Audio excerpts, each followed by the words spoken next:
एक गांव था जो बाहर से बहुत अमीर और चमचमाता हुआ दिखता था। वहां के लोगों के पास बड़े बड़े महल थे, सोने की गाड़ियां थीं, लेकिन किसी के चेहरे पर कोई खुशी या हंसी नहीं थी। और इस अमीरी का राज गांव के बाहर एक घने जंगल में छुपा था। जंगल के बीचों बीच एक पुराने पेड़ के साथ एक काला शीशा खड़ा था। कहते हैं जो भी रात के ठीक 3 बजे उस शीशे के सामने जाकर अपनी कोई परेशानी उस शीशे को दे देता, शीशा उसके बदले उसे करोड़ों की दौलत देता था। इसी दौलत के लिए किसी ने अपनी नींद का सौदा कर लिया, किसी ने अपनी खुशी बेच दी और किसी ने अपना डर शीशे को दे दिया। इसीलिए लोगों के पास पैसा तो बहुत आ गया था, लेकिन वो अंदर से पत्थर के बन चुके थे। इसी गांव में थुंग थुंग रहता था, अपनी बीवी और 1 साल के बच्चे के साथ। थुंग थुंग के पास एक फूटी कौड़ी नहीं थी। कभी कभी तो कई दिनों तक भूखा ही सो जाता और गांव वाले अक्सर उसके पास आते और बिना किसी भाव के कहते, अरे थुंग थुंग, तू क्यों इतनी तकलीफ सह रहा है? जाकर अपनी कोई भावना उस शीशे को दे दे और हमारी तरह अमीर बन जा। लेकिन थुंग थुंग हमेशा कहता,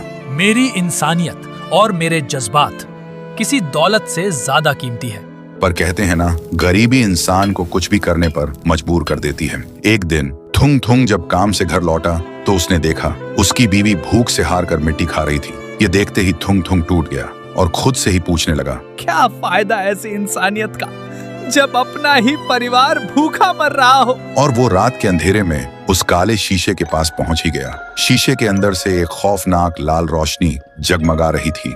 तभी एक डरावनी आवाज गूंजी, आओ मुझे अपनी कोई सबसे प्यारी भावना दो और बदले में दुनिया की सारी दौलत ले जाओ। थुंग थुंग ने रोते हुए कहा, मेरे पास कुछ नहीं है, बस ये मेरी गरीबी का दर्द और मेरे आंसू है।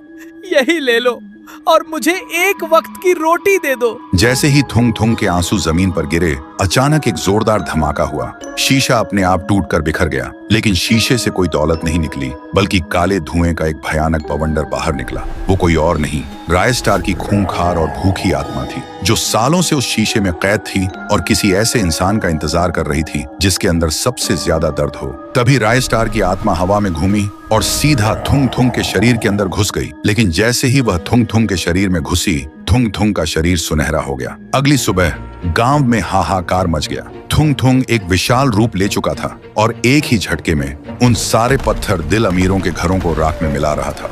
तभी वहां एक बाबा आया। बाबा ने अपनी जादुई ढाल